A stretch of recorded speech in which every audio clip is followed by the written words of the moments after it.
듣다 보면 똑똑해지는 라이프 듣동라. 안녕하세요, 영상지입니다. 안녕하세요, 이현입니다. 이지상입니다. 김지아입니다.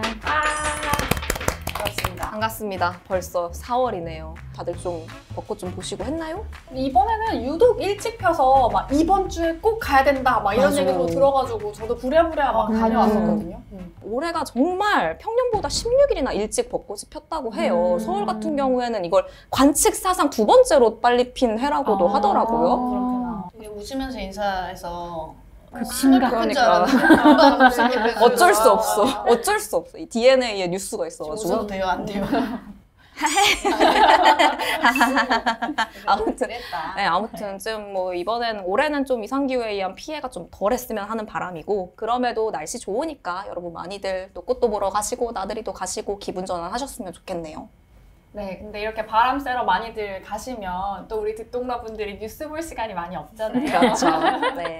그래서 저희가 그거를 좀 뉴스를 정리해서 이야기를 해볼까 합니다. 네. 근데 저희가 사실 뭐 일주일에 몇 번씩 내고는 있는데 저희가 제작 특성상 막 그때 가장 따끈한 뉴스를 하긴 좀 한계가 있잖아요. 그래도 저희가 그냥 넘어가기는 아쉽기도 하고 이거를 늦었지만 알아두면 다음에 또 도움되는 뉴스들이 많아서 그걸 정리해보자라는 게 오늘의 취지 맞죠? 맞습니다. 네. 제가 미리 3명의 기자한테 요청을 드렸습니다. 오늘 준비한 이야기와 가장 연관된 키워드를 하나씩 가져와라. 그리고 그 키워드를 딱 던짐으로써 뉴스를 풀어나가보자. 이렇게 제안을 드렸습니다. 저는 키워드를 가져와라 라고 하셔서 저는 진짜 좀 가져오셨어요. 성실하게 진짜. 키워드 못 정말. 받으면 칭찬받고 싶다 이렇게 네. 해서 저는 키워드 쌀인데요. 이게 쌀이에요. 오. 다들 이런 쌀 많이 보셨나요? 처음 가벼워요. 봤어요. 저는 사실 처음 봤어요. 풀어진 것만 사. 네. 맞아. 네. 쌀 이거 딱 1kg인데 요새는 저는 이거 하나 봉지를 한 2주 정도 먹거든요. 진짜 조금 네, 드시네요. 3인 가족인데 밥을 집에서 많이 안 먹기도 하고 또 쌀 말고 다른 것들 먹기도 하니까 그렇게 되는 것 같은데 다른 분들은 어떠세요? 저 같은 경우에는 보통 4kg를 시켜요. 4kg를 시키는데 제가 마지막으로 쌀을 시킨 게 작년 한 12월 한 20일 정도쯤에 시켰더라고요. 찾아보니까. 그런데 아직도 먹고 있으니까 꽤 오래 먹는 거 아닌가요? 저 무려 10년 전인데도 그런 취재 했던 기억이 있거든요. 그릇 만드는 회사에 이제 요청해가지고 밥그릇 변천사 이런 거 찍으러 갔던 적이 있어요. 근데 옛날 밥그릇 진짜 이만했거든요. 그런 사진 사진 본 적 있어요. 맞아, 이따만큼. 근데 10년 전에 이만큼이었는데 지금은 그거보다 더 작아진 것 같아. 진짜 밥그릇도 솔직히 요만큼 먹지 않아요? 우리가 다 얘기하면서도 이렇게 개인 미시사로도 쌀 소비가 줄었다라는 얘기를 할 수 있잖아요. 근데 요새 뉴스 키워드 중에도 요 쌀 소비와 관련한 정치 뉴스들이 있어서 그거를 제가 좀 정리해 볼까라고 합니다. 왠지 무슨 말씀 하실지 알 것 같아요. 제가 요새 정치 뉴스 막 한참 보다 보면은 이 얘기가 쌀 관련해서 이거밖에 없더라고요. 그 양곡관리법? 네. 요 얘기 하시려는 거잖아요. 네, 맞습니다. 대통령이 양곡관리법 관련한 거부권을 행사하기도 했거든요. 그래서 도대체 이 법안이 뭔데? 윤석열 대통령이 취임한 이래로 처음으로 거부권을 행사한 게 왜 이 법이지? 뭐 이런 궁금증이 있으실 것 같아서 오늘 한번 뉴스를 정리해볼까 합니다. 저는 뉴스에서 양곡관리법이 일단 국회에서 통과가 됐고 그런데 막 논쟁이 많이 있었고 말씀하신 대로 대통령이 거부권까지 행사를 했잖아요. 네. 그래서 여기까지는 알겠는데 그렇다면 양곡관리법이 뭐길래 양곡관리법 개정안이라고도 하더라고요. 근데 네. 그 내용이 뭔지 좀 설명해 주시겠어요? 양곡관리법은 역사로 따지면 진짜 오래된 거예요. K쌀이라는 건 전래동화에서도 많이 보다시피 그쵸. 굉장히 중요한 거잖아요. 막 그러잖아. 만석군 이러잖아요. 그럼 막 만석군, 부자. 그치. 부자의 상징. 그래서 만석군. 나라님들이 이 쌀을 관리하는 게 옛날부터 너무 중요한 거라서 민족문화 대백과사전 이런 데 보면 삼국시대부터 가장 중요한 것이 양곡을 관리하고 이 가격이 안정화되게 너무 비싸거나 뭐 그렇지 않게 관리를 잘해야 된다 뭐 이런 기록들이 나온다고는 하거든요. 그래서 이게 현대로 와서 법으로 이어져서 양곡관리법이라고 하면 이 쌀 수급을 잘 조정을 해서 쌀 포함한 다른 양곡들을 수급을 잘 조정을 해서 시장에서 가격이 안정화되게 유지한다. 뭐 이런 거라고 볼 수 있습니다. 뭐 일종의 옛날부터 이어져 내려온 물가 안정책 뭐 이런 거네요. 네, 맞아요. 그래서 법안 내용을 보면 양곡을 뭐라고 할 것이냐, 뭐 쌀 말고 옥수수 넣느냐 마느냐 뭐 이런 내용부터 관리는 누가 하고 관리를 하면 어떻게 할 것이냐 뭐 이런 내용들이 양곡관리법에 써 있다라고 보시면 되고 쌀 수확량을 데이터로 다 관리를 하거든요. 그래서 그 데이터로 팔로우를 하면서 얼만큼이 적정 가격이고 이번에는 몇 톤이 적정 예상량인데 이게 넘느냐 아니냐 뭐 요거를 관리하는 주체와 어떻게 관리할지가 들어있다라고 보시면 될 것 같습니다. 그래서 이번에 문제가 된 내용 중에 하나가 뭐냐면 의무 매입 조항이 생긴 건데요. 쌀이 예상 생산량보다 초과 생산되거나 아니면 시장 가격이 예상보다 많이 떨어졌을 때 이 두 가지의 세부 조건을 숫자로 정해놨어요. 그래서 요럴 때 정부가 아예 돈을 내서 쌀을 사겠다. 그래서 의무 매입하겠다라는 조항을 구체적으로 넣은 거예요. 그래서 국회에서 이게 통과가 됐는데 요게 이제 정치적으로 논란이 됐었습니다. 그러니까 원래는 사실 그 맥락을 설명해 주신 걸 보면 물가 안정을 목표로 한 거니까 쌀값이 너무 튀어오르지 않게 국민들이 물가 안정적으로 할 수 있게 만든 거였는데 지금 최근에는 오히려 쌀값이 폭락하는 걸 막기 위한 법안처럼 보이기도 하네요. 맞아요. 그래서 개정안에서는 그 내용이 좀 더 강화된 거죠. 그 쌀값을 막기 위한 정부의 개입한다는 조항이 들어가 있는 건데요. 그런데 지금 쌀 소비량이 그럼 얼마나 줄었나라고 하면 우리도 살면서 다 쌀을 적게 먹는다는 걸 체감을 하고 있잖아요. 1982년 이래로 쌀 소비량은 계속 감소를 했었거든요. 제가 이얼즈 아이템으로 이거를 해볼까 싶어서 옛날 기사를 살펴봤었는데 우리 식생활이 서구화되고 있다. 주택 사는 사람들 말고 서울에 있는 아파트 사는 사람들은 빵을 먹는다더라. 막 이런 기사가 막 있어요. 그래서 어떻게 돼 있냐면 서울 아파트 거주자들은 1년에 쌀을 96kg밖에 안 먹는다. 96kg. 전체 평균이 128kg인데 서울 아파트는 96kg밖에 안 먹어요. 1인당 진짜요? 많이 먹는 96kg다라는 기사가 있더라고요. 그러니까 뉴스 보니까 지난해 국민 1인당 쌀 소비량이 56.7kg이라고 봤거든요. 이걸 기반으로 했을 때 쌀 수요는 367만 톤 정도 된다고 해요. 근데 쌀 생산량이 9톤 정도 초과 생산을 한 거죠. 그래서 농민들이 이렇게 쌀이 남아 돌아서 가격이 막 폭락하니까 이거를 이제 정부가 적극적으로 개입해야 한다라고 하면서 작년 거울에는 막 벼 막 갈아엎고 막 투쟁하기도 했더라고요. 맞아요. 네. 그래서 지금 뉴스가 굉장히 뜨거워서 양국관리법이 지금 막 핫 키워드처럼 보이시잖아요. 여러분들도 그러실 텐데 홍상지 기자가 얘기한 것처럼 거슬러 올라가면 작년 가을부터가 시작이에요. 작년 가을에 이제 말씀하신 것처럼 전 국민에서 농민들의 시위가 굉장히 크게 벌어졌었거든요. 작년에 실제로 보면 정부가 역대 가장 많은 쌀을 의무 매입을 했었어요. 사들였어요. 그때 여야가 다른 입장을 보였던 거예요. 야당인 더불어민주당은 지금 당장 농민들의 생계가 너무 어려워졌으니 지금 국회를 통과한 개정안처럼 정부가 일정 요건이 됐을 때 적극적으로 개입해서 쌀값을 안정화하는 게 정치권이 해야 할 일이다 라고 봤던 거고요. 여당인 국민의힘은 근데 이게 근본적으로 쌀 소비가 줄고 있는데 이 쌀 과잉 생산이라는 근본 구조를 바꿀 수 있는 게 아닌데 법안을 고치는 게 맞아? 라는 의문을 제기했던 겁니다. 그래서 실제로 작년 가을부터 이게 소관 상임위인 농해수위에서 이 법안이 논의가 됐었는데 계속 의견차가 존재하고 좁히지를 못했었어요. 그래서 국민의힘은 근본적으로는 구조 개혁이 필요한 상황이다라고 반대 입장을 냈었고 더불어민주당 입장에서는 농민의 삶을 봤을 때는 당장간의 구조 개혁이 쉬운 게 아닌데 지금 이 생계가 걸려 있는데 이것부터 시급하게 처리해야 하는 거 아니냐라고 봤던 거예요. 근데 진짜 그럴만도 한 게 작년부터 물가 상승률이 너무 높아서 특히 그 소비 공급 측면의 물가 상승률이 너무 높았잖아요. 근데 쌀 가격은 내려갔어. 그럼 사실 팔수록 손해일 수도 있는 맞아요. 상황인 거니까 또 농민들 입장에서 그 절박함이 이해도 되는 한편 구조적으로 바뀌고 있는 것도 맞긴 하잖아요. 이게 진짜 약간 정치에 굉장히 본질적인 선택의 문제 같다는 생각도 드네요. 맞아요. 그래서 딱 그 지금 이현 기자가 얘기해준 그 두 시각의 격차가 좁혀지지가 않았어요. 그래서 당시에 어떻게 해결이 됐냐면 상임위에서 국민의힘은 이 반대 뜻을 내비치면서 아예 표결에 참여하지 않은 채로 상임위에서 통과가 됐거든요. 근데 법사위에서도 의견이 일치가 안 돼서 야당이 단독으로 본회의에 바로 회부하기로 결정이 돼서 국회 본회의에 넘어갔었습니다. 근데 그렇게 단독으로 이렇게 넘기는 게 법적으로도 가능한 건가요? 요게 또 다 정치 뉴스가 이어지는 맥락이 있는데요. 지난해에 국회법 개정안이 하나가 통과됐는데 그 중에 하나 세부 내용이 뭐였냐면 법사위에 계류된 지 60일이 지난 법일 경우에는 소관 상임위에서 5분의 3 이상 찬성을 할 경우에는 법안을 바로 국회 본회의에 빠르게 올릴 수 있다. 뭐 이런 내용이 있거든요. 그러니까 이게 국회법 개정안이 생긴 이래로 처음으로 본회의에 바로 올라간 사례가 됐어요. 그래서 이렇게 정치 뉴스들이 이렇게 그러면 국회법 개정안이 통과되고 이렇게 네. 통과된 게 또 처음이라고 말씀해 주셨는데 근데 또 아까 앞에 말씀해 주시기로는 윤석열 대통령이 취임하고 거부권을 행사한 것도 처음이다라고 네, 말씀해 주셨잖아요. 맞아요. 그래서 이렇게 본회의에 양곡관리법이 올라갔고 3월 27일에 본회의에서 통과가 됐거든요. 근데 대통령이 바로 수용 불가 입장을 밝혔어요. 정부 쪽에서도 이 법안이 조금 우려가 있습니다. 뭐 이런 입장을 내기도 하고 그래서 거기에 대한 여론 수렴 절차를 막 각 정치권에서 진행을 했었거든요. 근데 이 뉴스를 얘기하려면 방금 얘기해 주시기도 하셨지만 법안 절차를 아주 잠깐 말씀드려야 되는 괜찮아요. 아, 그럼요. 네, 혼비하지 않으시죠? 괜찮으시죠? 짧게 설명하자면 국회는 입법기관이고 법을 만드는 곳이잖아요. 근데 국회가 본회의 의결을 통해서 법안을 통과시킨 뒤에도 과정이 분명히 있습니다.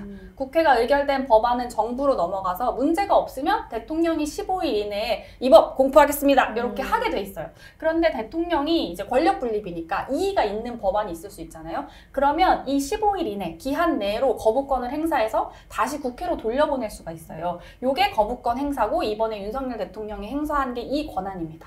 그래서 이렇게 거부권이 행사가 되면 국회가 이 법안을 다시 이제 심의를 해야 되잖아요. 근데 그러면 기준이 조금 달라집니다. 그전에는 법안이 본회의에 과반 출석, 과반 이상 찬성하면 통과가 되는 건데 이렇게 다시 돌아간 법안은 과반수 이상이 출석을 하고 출석 의원의 3분의 2 이상이 찬성을 해야지만 이게 법안이 다시 통과가 되는데 대신 이렇게 된 거는 법률로 바로 확정이 된다. 다시 거부권이 아니고 법안이 바로 확정이 된다. 이런 이제 과정이 있습니다. 근데 이렇게 이 양곡관리법을 이 돌아가는 과정을 지금 설명을 해주시면서 이제 과거 이야기까지 해주시니까 뭔가 정치 교과서를 좀 한번 탁 마스터한? 뭔가 양곡관리법이 되게 상징적인 어떤 우리가 정치를 공부할 수 있는 그런 사례가 된 것 같기도 하고 흥미롭네요.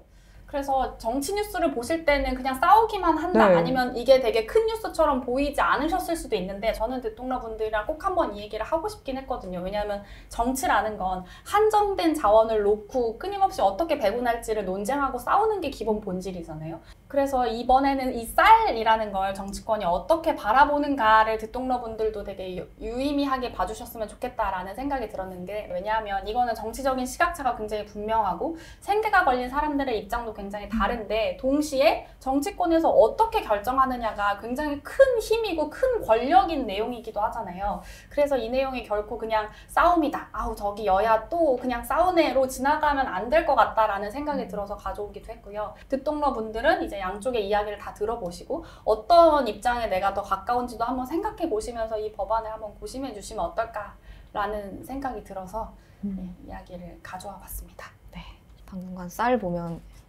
이 뉴스가 생각날 것 같아요. 제가 갖고 온 키워드는 약간 이어지는 것 같은데 오므라이스입니다. 계란을 하나 얹었군요. 네, 다 계란을 하나 소스도 얹고. 나도 어떻게 이렇게 찰떡 같은 키워드를 갖고 오셨는지 무슨 뉴스 할지 너무 잘 알겠다 그런 그쵸. 생각이 드네요. 아시겠죠? 한일 정상회담 이야기 네. 그 뒤에 이야기까지 아마 해주실 것 같은데 윤석열 대통령이 일본을 방문해서 기시다 총리랑 도쿄 긴자에 있는 굉장히 뭐 전통이 있는 오므라이스 집에 갔다 뭐 이런 뉴스가 한참 또 화제였잖아요. 근데 사실 오므라이스가 좀 핫하게 된 게 원래 정상회담을 하면 뭘 먹었는지는 항상 뭐 기사로 나오고 보도가 되는 거긴 한데 이번에는 특히나 뭐 우리나라한테 남은 건 없고 오므라이스만 남았다 막 이런 얘기까지 많이 나오더라고요. 거진 이제 보름은 지났고 한 달이 다 돼가는데 네. 아직까지 좀 논란이 되고 있는. 맞아요.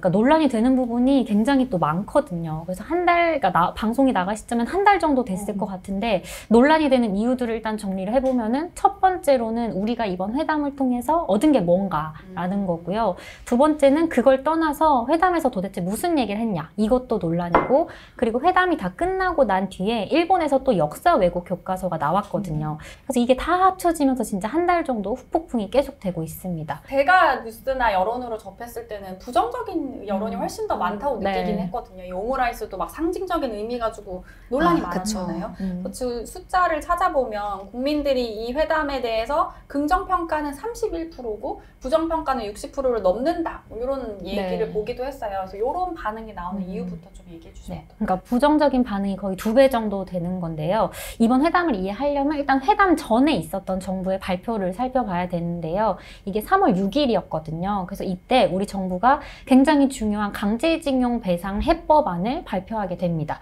이게 어떤 내용이냐면요. 그 강제징용 피해자 입은 분들한테 일본 정부나 일본 기업이 아니라 우리나라에서 재단을 만들어서 이 재단에서 그 사람들한테 배상을 하자라는, 그러니까 제3자 배상안이에요. 당시에도 이거는 말도 안 된다, 너무 섣부른 판단이다 라는 표현이 많았었거든요. 이렇게 논란이 되다 보니까 당시에 박진 외교부 장관이 이런 얘기를 했었습니다. 그러니까 뭐 물컵 비유라고 하는데요. 그러니까 이제 물컵의 반은 찼다. 그러니까 우리나라가 이런 배상안을 발표함으로써 물컵의 반은 찼으니 이제 일본에서 물컵 반만 채워주면 된다라고 이야기를 했었거든요. 그러니까 물컵 비유를 하면서 이제 일본의 성의 있는 호응을 기다린다라고 했습니다. 그렇다면 성의 있는 호응이 뭐냐라고 되게 애매하잖아요. 사실 성의 있는 호응이. 그래서 뭐 기자들이 이런 질문을 하니까 또 박진 장관이 직접 이거를 뭐 일본의 사죄와 일본 기업들의 자발적인 참여를 이야기했었거든요. 근데 이거 두 개를 우리가 이번 정상회담을 통해서 얻었냐라고 하면은 얻지 못했기 때문에 부정적인 반응이 많을 수밖에 없는 거죠. 경제나 뭐 안보 측면에서는 사실 뭐 이런 성과가 있다면 있긴 하거든요. 뭐냐면은 저희가 2019년에 그 노노재팬 불매 운동이 일었었던 그 화이트 리스트라고 있잖아요. 그러니까 수출 규제인데 그게 해제가 됐고, 또 지소미아라고 해서 그 군사 정보 협정이 있었어요. 이게 사실상 뭐 끊어진 상태였는데 이게 정상화가 되면서 이게 뭐 복원이 되기는 했거든요. 그런데 사실 일반적인 국민의 입장이나 뭐 피해자분들의 입장에서 진짜 원했던 거는 뭐 사실 이런 거라기보다는 일본 측의 뭐 사죄였을 텐데 그게 뭐 성의 있는 호응으로 느껴지지 않았기 때문에 논란이 될 수밖에 없는 상황인 거죠. 근데 사실 우리나라랑 일본은 역사적으로 굉장히 많이 얽혀 있고 아직 풀지 못한 뭐 그런 나라 간의 그런 과제도 많은데, 뭐 아까 말씀해주신 강제징용 말고도 뭐 위안부 피해 문제도 있고 또 독도 문제도 있잖아요. 이런 현안들도 이번 회담에서 혹시 논의가 됐었나요? 네, 그거 자체도 또 논란이 되고 있습니다. 그러니까 아까 말씀드린 두 번째 논란인데요. 그러니까 이게 논의가 됐는지 안 됐는지도 지금 말이 엇갈리고 있는 상황이에요. 일본 NHK나 교도통신 같은 데서는 이 독도 문제랑 위안부 문제를 이야기했다라고 보도를 했거든요. 그런데 우리나라 정부에서는 이런 게 아예 논의된 적이 없다라고 이야기를 하고 있어요. 그러니까 논의가 됐는지 안 됐는지조차도 지금 엇갈리고 있는 상황이거든요. 왜 정리가 왜 이렇게 안 돼요? 그러니까 이거 좀 이면을 살펴보면요. 이게 어떻게 된 거냐면 정상회담이 끝나고 나서 그 세이지 관방부 장관이 기자들이랑 백브리핑 자리가 있었거든요. 그래서 일본의 한 기자가 이렇게 물어봤어요. 여기서 독도 문제나 뭐 위안부 문제에 대해서는 뭐 어떤 얘기를 하셨냐라고 했거든요. 그랬더니 관방부 장관이 이렇게 얘기를 합니다. 한일 간의 주요한 현안에 대해서 이야기를 뭐 했다라고 하면서 그 현안에는 독도도 포함된다 라고 이야기를 했고요. 위안부 합의 관련해서 뭐 잘 이행해 달라고 일본 측이 한국에 전달했다라고 이야기를 했고, 후쿠시마산 수산물도 지금 우리나라에는 수입이 금지된 상태잖아요. 근데 이걸 두고도 일본 측에서 과학적인 근거에 의해서 뭐 판단을 해달라라고 전달을 했다라고 보도를 했습니다. 이게 NHK랑 그래서 교도통신이 그렇게 보도를 한 건데요. 여기에는 또 이런 이야기까지 있습니다. 교도통신에서 그러니까 후쿠시마 그 원전 오염수 방류 문제에 대해서 윤석열 대통령이 우리나라 국민들에게 오래 걸리지만 이해를 구하겠다라는 말까지도 윤석열 대통령이 했다. 일본 언론에서는 이런 보도까지 나온 상황인 거예요. 근데 이게 중요한 이유는 사실 뭐 이야기했는지 안 했는지는 뭐 저희야 진실은 알 수가 없는데, 사실 중요한 거는 이렇게 상의되지 않은 양국의 의제를 이렇게 언론을 통해서 흘리는 것 자체가 약간 외교적인 결례로 여겨지는 사안이거든요. 중요한 거는 사실 일본 보도에 의해서, 일본 언론들에 의해서 우리나라의 그 대통령실이 어떻게 보면 끌려다니는 모양새거든요. 그리고 해명 같은 경우도 사실 일반 국민들이 보시기에는 그렇게 명쾌하지만은 않잖아요. 그럼 저는 또 궁금해지는 게 이번 정상회담 이후에 일본 내의 반응은 어때요? 사실 우리나라의 분위기랑 굉장히 다른데요. 일본에서는 사실 이런 후폭풍 자체가 없어요. 일본에서는 그냥 지나가 버린 일이기도 하거든요. 그리고 또 기시다 총리가 우리나라랑 정상회담을 하고 또 뭐 우크라이나 가서 젤렌스키도 만났고 또 인도를 가서 모디 총리도 만나면서 그러니까 외교적인 행보를 쭉 이어오고 있어요. 그래서 사실 일본에서 한일 정상회담은 그냥 지나가 버린 일이거든요. 제가 찾아본 일본 언론들에서는 이번 한일 정상회담을 대부분 긍정적으로 평가를 하고 있고 심지어는 그 기시다 총리가 조금 더 적극적인 호응을 했어야 되는 게 아니냐라는 이야기까지 나오고 있더라고요.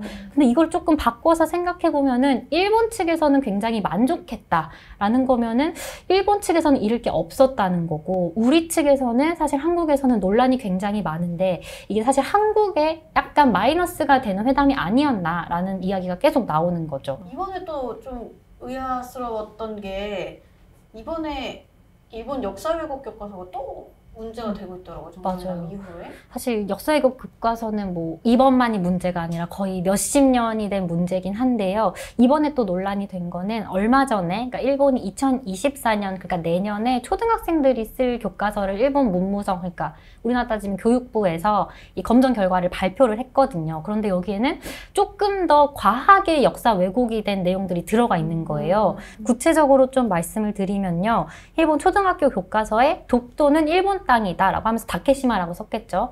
그렇게 하면서 뭐 불법이 한국으로 불법으로 점거하고 있는 일본 고유의 영토다 라고 적혀 있고요.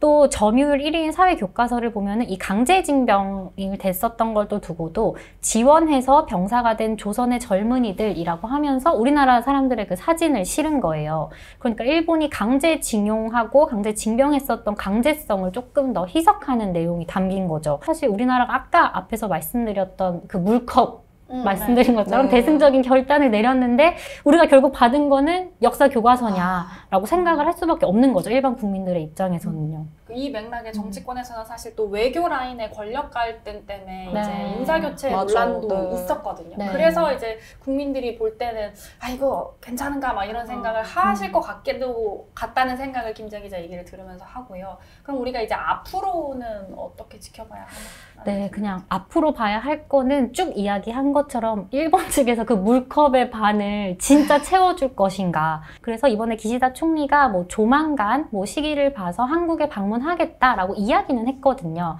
근데 뭐 아직 구체적으로 정해지진 않았는데 그때 우리나라에 방문할 때 어떤 보따리를 들고 한국을 방문할지 봐야 할 것 같고요. 또 한국을 방문하기 전에 그 다음 달에 일본 히로시마에서 그 G7 정상회담이 열리거든요. 근데 G7 정상회담에 윤석열 대통령도 초청이 됐다라고 하는데 그러면은 여기서도 또 어떤 이야기들이 오갈지를 저희가 잘 지켜봐야 할 것 같습니다.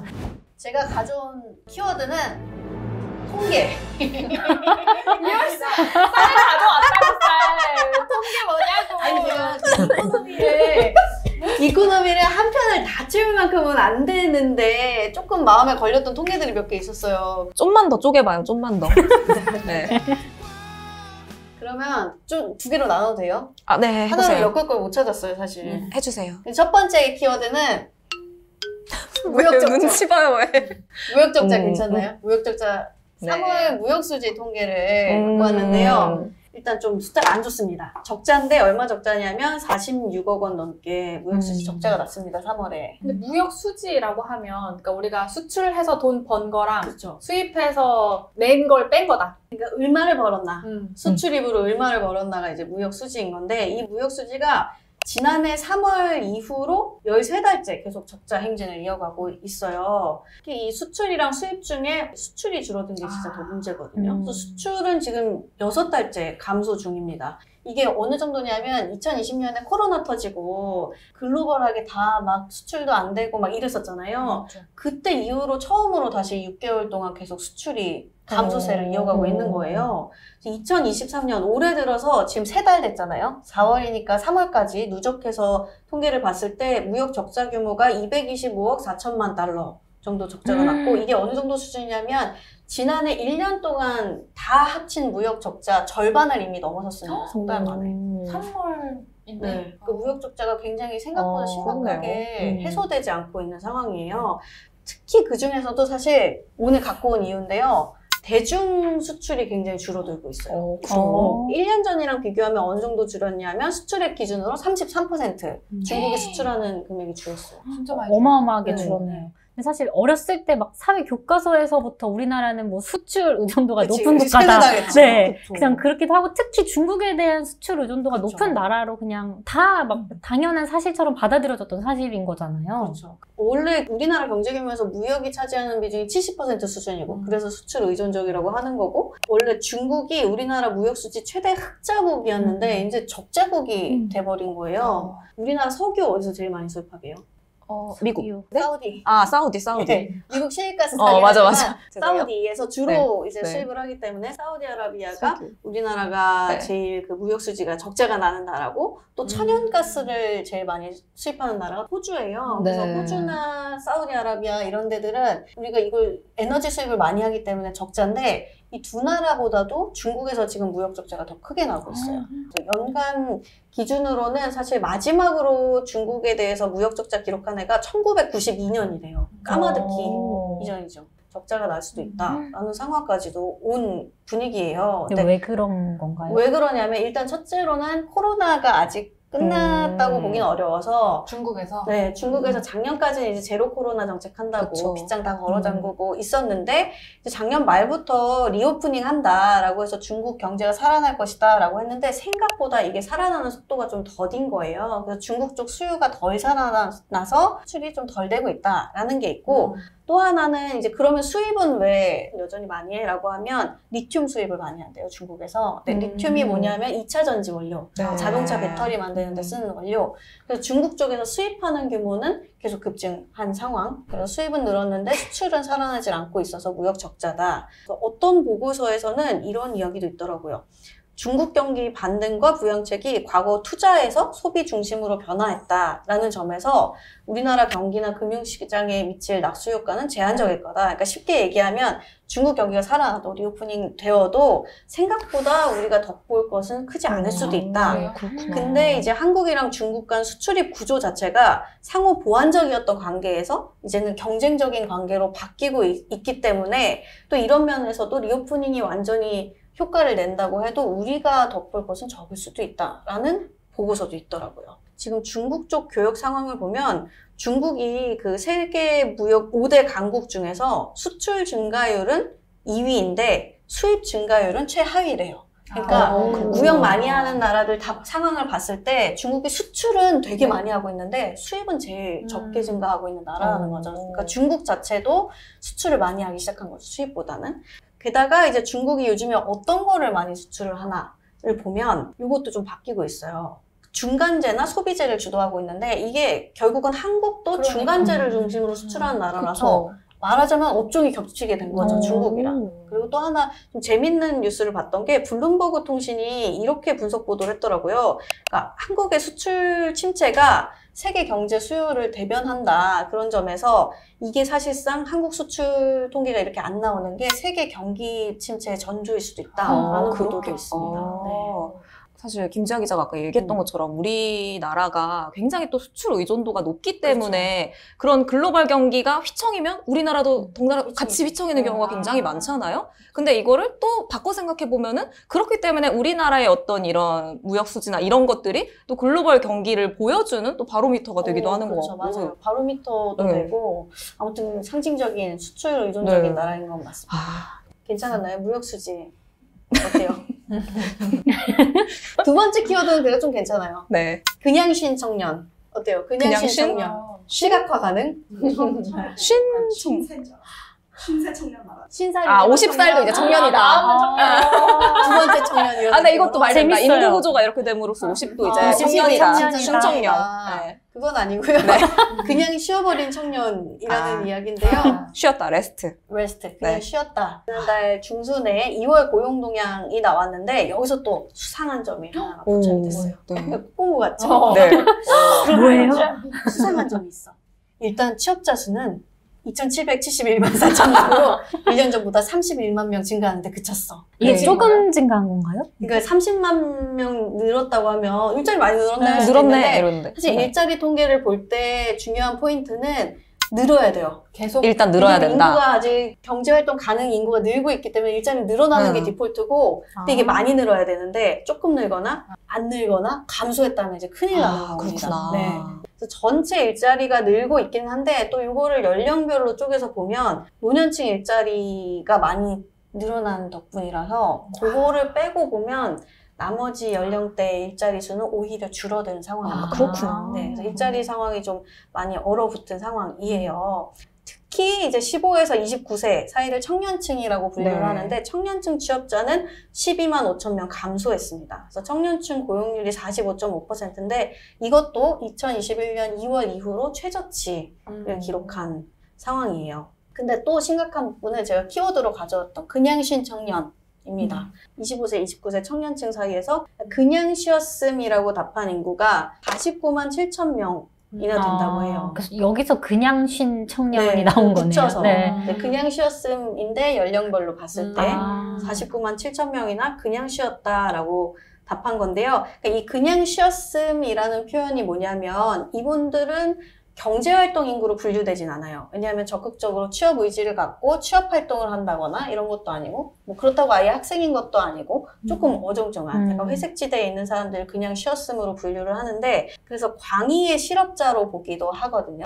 그러니까 내가 괜찮은 자리가 있거나 여건이 맞으면 일할 의지가 있지만 적극적으로 구직활동을 한 것도 아니고 그렇다고 내가 구직자가 아닌 것도 아니고 조금 그런 상태인 분들이 굉장히 많았다. 이분들은 왜 쉬셨나요? 그러니까 이거 1년에 한 번씩 조사를 하긴 하거든요. 네. 그냥 쉬었으면 사유에 대해서. 그래서 이건 이제 청년층한테만 물어본 건 아니고 전체 연령대 쉬었음이라고 답한 사람들한테 왜 쉬셨나요? 왜 구직활동 안 하셨나요? 물어봤는데 일단 제일 큰 이유는 몸이 좋지 않아서가 40% 가까이 되고 그 다음에 18%가 원하는 일자리를 찾기 어려워서 혹은 뭐 그 다음으로 많은 대답이 퇴사 후 그냥 쉬고 있음이라는 답인 거예요. 근데 이게 말씀드린 것처럼 사실 60세 이상도 포함된 조사예요. 그래서 은퇴자가 있다는 걸 감안하면 네. 보통 60세 이상 그냥 쉬었으면 몸도 지쳤고 좀 너무 오래 일했고 그냥 뭐 정년퇴직하고 쉬고 있어요. 이런 대답이 많을 수밖에 없기 때문에 그걸 빼고 일을 한참 할 수 있는 연령대가 왜 쉬었나를 보면 가장 많은 이유가 원하는 일자리를 찾기 어려워서가 아니겠냐라고 추론을 할 수 있는 거죠. 이게 광의의 실업이라는 말이 무슨 말인지 알겠어요. 이게 좀 채용 시장이 좀 활발하면은 내 구직 의지가 막 엄청 크지 않아도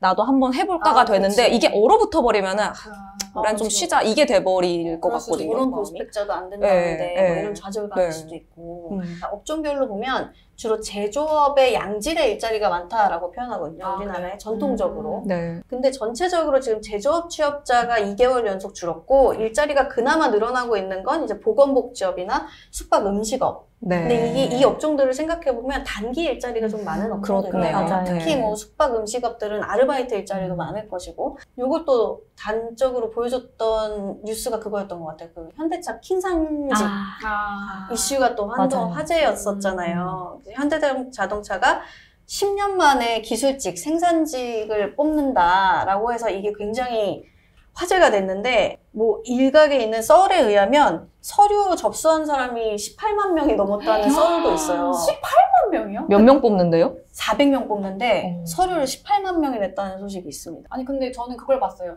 서류 합격자 스펙 보니 막 이런 기사가 맞아요. 나왔더라고요. 그래서 아니 사기업 채용인데 이런 단계별로 기사가 나온다고? 라고 생각해서 굉장히 신기하게 봤던 기억이 있어요. 맞아요. 이제 예전에 뭐 저 입사 준비할 때 생각해보면 물론 이런 대기업 생산직 일자리가 굉장히 생각보다 좋다라는 이야기를 많이 들었지만 그렇다고 이 지방에서 현장에서 근무하는 직무를 그렇게까지 선호했던 것 같지는 않거든요. 근데 이번에는 말씀드렸던 것처럼 뭐 그냥 저희 또래 경력이 이미 있는 사무직 직장인들도 그래 서류라도 한번 써볼까? 할 정도로 굉장히 관심을 모았다는 것 자체가 이것만 봐도 이 정도의 양질의 일자리가 굉장히 드물구나. 이런 일자리를 찾는 청년층이 굉장히 많지 않을까라는 생각이 또 드는 뉴스이기도 했어요. 근데 하나 덧붙이자면 이게 경제 상황이 안 좋아서 일자리가 좀 줄어든 상황도 있는데 또 인구가 장기적으로 줄어들고 있잖아요. 네. 그래서 한국은행 보고서에 그런 것도 있더라고요. 장기적으로 한 5년 후를 내다보면 이 취업자 증가수가 아까 제가 31만 명 얘기했잖아요. 월 단위고 지난해랑 비교한 거긴 하지만 연 기준으로 7만에서 12만 명 늘어나는 수준까지 수렴할 거라는 보고도 있긴 합니다. 그러니까 이것도 두 가지 팩터가 같이 작용하는 것 같아요. 경기가 안 좋아서 줄어드는 것도 있고 그쵸. 인구 자체가 줄고 네. 있기 때문에 일자리 숫자 자체도 계속 줄어들 영향이 있다. 맞아. 특히 그 생산 가능한 연령대가 점점 이제 그쵸. 줄어들고 있잖아요. 한참 비중이. 일하는 아이들이 네. 이제 점점 줄어들 것이기 때문에 음. 일자리가 줄어들 수 있다. 아. 그런 전망입니다. 그렇죠. 네. 이 인구 이야기를 하니까 네. 자연스럽게 저의 다음 아이템으로 넘어갈 수 있을 것 같네요. 스무스하네요. 인구가 오. 키워드인가요? 아, 인구가 키워드는 아니고요. 기대되네요. 인구 네. 전문 기자. 네. 발표하시죠. 제가 준비한 키워드는 연금입니다. 네, 국민연금 이야기 하려고요. 네. 네. 이 작년에 듣동나 언더더시에서도 사실 국민연금을 그랬죠. 다룬 적이 있고 굉장히 높은 관심을 또 받았었죠. 아마 이런 뉴스들 많이들 보셨을 겁니다. 이대로라면 그간 우리가 쌓아온 국민연금의 적립금이 2055년에 고갈돼 적자로 전환될 것이다. 뭐 이런 뉴스 많이 보셨을 거고.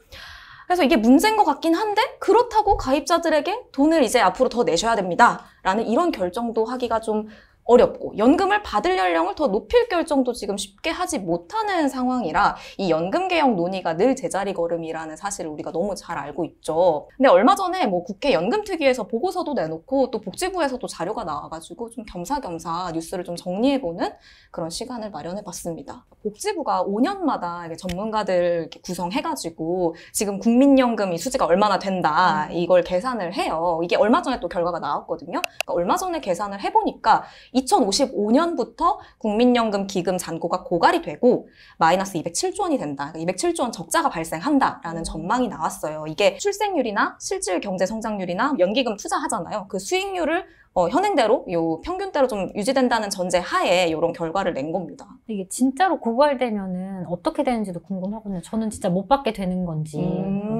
근데 이때부터는 사실 적립된 금액이 없으니까 이제 해마다 걷어서 해마다 지급하는 방식으로 바뀌게 될 거예요. 아마 요걸 이제 부과 방식이라고 하는데 연금 제도를 훨씬 우리나라보다 먼저 시행했던 뭐 미국이나 뭐 유럽 국가들 이런 국가들 같은 경우에는 이미 적립기금이 많이 없는 상태고 이렇게 이제 부과 방식으로 전환된 나라들도 굉장히 많거든요. 근데 문제는 이제 우리가 인구 이야기하면서도 이야기했지만 한국의 이 인구 구조가 점차적으로 연금을 걷어야 할 사람보다 지급받아야 할 사람들이 늘어난다는 거예요. 그렇게 되면은 현 추세라면은 2070년부터는 만 65세 노인 인구가 18세에서 64세 인구 이제 한창 일을 할 나이 이 인구보다 1.3배 많아질 거라고 보거든요. 그렇게 되면은 한 사람당 내야 할 돈이 구조적으로 많아질 수밖에 없는 문제가 생기는 거죠. 현재 우리가 내고 있는 국민연금 보험료가 지금 월 소득의 9%잖아요. 이게 이제 부과 방식으로 전환이 된다면 2060년에는 월 소득에서 34.3%를 내야 하고 2070년에는 42%를 내야 한다라는 전망치까지 나온 거예요. 물론 이때 저희는 받고 있겠죠. 그때는 살아있나요? 2070년. 이 시기에 이제 한창 일하면서 국민연금 보험료 내고 있을 세대의 부담이 사실 엄청 커지는 거죠. 그러네요. 절반 정도를. 그래서 사실 제도 개편 이야기가 꾸준히 나오는 거고 뭐 아니면은 뭐 국민연금이 투자를 아주 잘해서 수익률이 높아지거나.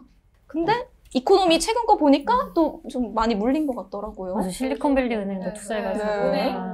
크레딧 스위스. 그래서 뭐 이런 문제가 사실 홍 기자뿐만 아니라 보고 계신 분들이나 뭐 전 국민들이 다 걱정하는 문제라서 사실 지난 대선 때도 모든 후보들이 관련 공약들을 갖고 나왔었고 당연히 당선된 윤석열 대통령도 3대 개혁 내건 것 중에 하나가 또 연금 개혁이기도 했잖아요. 그쵸. 근데 지금 한 1년 정도 됐나요? 어떻게 진행되고 있는 거예요? 그거는? 이 연금특위가 이제 구성이 되고 여기에 이제 전문가 16명으로 구성된 민간자문위원회가 있거든요. 근데 여기서 이제 여러 논의가 오갔는데 이번 달 활동 종료예요. 그러면서 이제 활동 종료를 앞두고 보고서를 하나 냅니다. 알맹이가 있어요? 구체적인 방안은 사실은 없고 네, 국민연금 보험료율과 연금을 낼 수 있는 상한 연령, 현재 59세거든요. 그리고 연금을 받기 시작하는 연령, 현재 63세. 이거를 올려야 한다. 이런 원칙은 세웠어요. 별 수가 없다네요, 한마디로. 네, 올려야 하지만 구체적인 수치를 언급한 건 아닌 거죠. 뉴스를 계속 봐온 분들은 좀 알 거예요. 이게 자문위원 사이에서도 의견이 진짜 첨예하게 나뉘었었거든요. 네, 특히 소득 대체율 같은 경우에는 많이 엇갈려 왔어요. 이게 우리나라 같은 경우에는 현재 이제 소득 대체율이 명목상으로는 42.5%거든요. 그러니까 내가 벌 수 있는 돈의 이제 40%를 이제 연금으로 받는 건데 실제로는 국민 평균 소득의 31.2%예요. 이 연금이 이게 소득을 대체하는 율이. 근데 이게 다른 나라보다 굉장히 낮은 편이에요. 근데 사실은 그건 따지고 보면 우리나라가 그만큼 보험료율을 적게 내는 것도 있긴 하거든요. 약간 이런 구조적인 문제가 있는 편이긴 한데 이제 재정 안정을 좀 먼저 생각하는 전문가들은 보험료율을 높이고 소득 대체율은 현행대로 가거나 오히려 낮춰야 한다. 이거 당장 재정을 안정시키려면 이런 파인 거고 아니다. 이걸 좀 복지 관점에서 생각하는 전문가들은 지금 당장 다른 나라에 비해 소득 대체율이 낮은데 그럴 순 없다. 우리나라 뭐 노인 빈곤율도 1위인데 노후 보장성을 높이려면은 소득 대체율은 지금 수치보다 보험료율을 올려서라도 같이 높여야 된다. 뭐 이렇게 첨예하게 의견이 나뉜 거죠. 그냥 그나마 합의점을 이룬 게 그래 보험료율은 인상을 해야 한다. 그리고 연금을 받기 시작하는 나이와 가입할 수 있는 연령도 좀 늦춰야 한다. 여기까지는 이제 합의가 된 겁니다. 이 전문가들 사이에서도. 다만 얼마나 늦춰야 하고 그럼 얼마나 올려야 하는가에 대해서는 명시하지 않은 거죠. 그래서 뭐 소득 대체율을 지속 가능성을 위해 40%까지 하향해야 한다는 의견도 있고 적정한 노후 생활을 위해서 상향해야 한다는 두 가지 의견을 아예 보고서에 다 넣어버려요. 이런 두 가지 의견이 다 있었다. 그리고 뭐 사실 국민연금 말고도 뭐 기초연금이나 퇴직연금, 뭐 사학연금, 뭐 공무원연금 같은 것들 요 연금도 사실 부채가 좀 심각한 상황이거든요. 근데 이런 문제에 대해서도 다양한 의견이 있다. 뭐 충분한 논의가 이루어지지 않았다. 이런 수준의 좀 원론적인 내용, 약간 회의록 같은 사실 조금 좀 아쉬운 보고서가 나온 거죠. 연금특위 활동이 그럼 요 보고서로 끝나는 거예요? 정해진 기간은 이번 달까지인데 어떤 국회 약간 본회의 절차나 이런 것들을 거쳐서 연장은 할 수 있어요. 사실 민간 자문위도 이런 보고서를 낸 게 좀 아쉬울 거 아니에요. 그래서 우리 좀 늘려달라. 좀 더 우리 논의를 할 게 남아있다라는 입장인데 사실은 이게 또 여야 간의 입장 차가 있어요. 그러니까 반대하는 측에서는 아니 이만큼 시간 줬는데도 빈손이면은 이제 이건 복지부에 넘겨야 되는 거 아니냐. 또 이런 입장이 있어서 이게 좀 국회에서 연장이 될지는 좀 더 봐야 될 것 같고요. 복지부에서도 사실은 좀 이런 국민연금 종합계획 운영안을 올해 10월에 내놓겠다고 한 상황이거든요. 네, 근데 이때는 아마 이 계획 안에는 구체적인 보험료율이라든가 연금을 언제 이제 받기 시작할 것인지 이런 구체적인 수치가 담기게 될 거예요. 이에 따른 뭐 국민연금 법안이 국회에서 통과되면은 또 이제 마무리가 되는 것이겠죠. 만약에 돈을 더 내야 된다라고 하면 정치권의 영역에서는 이거를 돈 더 내세요라고 말하면 싫어하는 사람들이 분명히 있으니까 맞아요. 그 결정을 하는 게 또 부담일 수도 있잖아요. 거기다가 내년 4월에 저희가 총선이 있단 말이죠. 그래서 요게 국민연금 개혁이 계속 좀 지지부진하게 누군가가 책임을 지면서 이걸 하겠습니다라고 하지 못했던 거에 근간은 사실 이게 그런 게 있거든요. 정치인은 이거를 결정하는 게 부담스러워서 계속 결정을 미루고 책임을 미루다 보니까 계속 연금 적자는 너무너무 심해지고 약간 이러한 악순환이 계속 있었던 거잖아요. 그래서 요게 좀 맞아요. 고민인 것 같아요. 네. 맞아요. 또 여기서 잠깐 껴들어 보자면 프랑스 같은 경우도 그쵸. 최근에 이 연금을 받을 수 있는 나이를 62세에서 64세로 올리는 그 개정안을 마크롱 대통령이 통과시키면서 진짜 뭐 말 그대로 난리가 났었거든요. 그래서 뭐 거리에서 뭐 던지고 그러니까 시위가 계속 벌어지고 있더라고요. 몇 개월째. 맞아. 무슨 막 루브르 박물관 파업했다, 막 주요 관광지들 파업했다, 막 이런 소식 들리고 이렇게 돼버리니까 대통령 지지율이 진짜 엄청 떨어졌어요. 프랑스의 경우에는 또 절차상 의회 합의가 없었던 것도 반발을 키우기도 했고 마크롱 대통령이 이게 정말 필요한 작업이다, 막 이런 설득 작업을 계속 하고 있는 것 같은데 지금 마크롱 대통령이 통과시킨 법안에 대한 위헌 여부가 아마 이번 달 14일쯤에 나올 거라고 하더라고요. 또 어떻게 될지, 또 주목할 만한 상황이 있을지 뭐 그런 좀 벌어지면은 아마 월드에서 다뤄주시지 않을까라는 생각도 해보면서 오늘은 사실 비교적 단순하게 좀 접근해서 뉴스 중심으로 좀 전달을 드렸는데 사실은 뭐 너무 잘 아시겠지만 국민연금은 진짜 제대로 파면 짚어볼 것들이 너무너무 많아요. 사실 국민연금의 취지 자체가 좀 일할 능력이 좀 떨어지는 이 노년층을 사회 공동체가 부양하기 위한 제도라고 볼 수도 있잖아요. 소득 대체율은 낮은데 국민연금 제도 자체에 대한 좀 젊은 세대의 불신은 점점 또 커지고 있단 말이에요. 그렇기 때문에 지금 온라인에 좀 찾아보면은 국민연금 안 내는 방법 막 이런 것들이 돌아다니기도 하더라고요. 왜냐면 근데 이럴 수밖에 없을 것 같기도 해요. 보험료율을 점점 오른다는데 내가 당장 받을 수 있을까 이렇게 불투명해지는 현실에서 그럴 수 있겠다라는 생각은 드는데 이만큼 어려운 문제인 만큼 어떤 되게 적확한 진단에 따른 정부의 결단과 또 의회에서의 어떤 다 합의? 필요하죠. 뭔가 네. 스위치를 딱 켜서 해결이 네. 팍 되는 게 아니라 네. 전반을 다 그쵸. 살펴보면서 얘기를 다 같이 해야 되는 주제인 것 그리고 같아요. 또 세대 간 공감대도 또 어느 정도 형성이 돼 있어야 될 것 같고 그래서 아마 앞으로도 아마 이 뉴스가 계속 나올 거예요. 우리 앞 세대와 또 우리 그리고 다음 세대가 다 연결돼 있는 문제니까 한번 좀 잘 지켜보자라는 취지에서 준비했습니다. 네, 저희가 준비한 소식은 여기까지예요. 뭐 저희가 다 제각각의 키워드를 갖고 왔는데 참 현재와 미래가 이렇게 연결된 이슈들인 것 같다라는 생각이 또 한편으로는 드네요. 어떻게 보셨을지 궁금한데 뭐 댓글 많이 남겨주시고요. 저희는 또 각자의 콘텐츠로 또 찾아뵙겠습니다. 화수목 아침 7시 듣동라가 습관이 됩니다.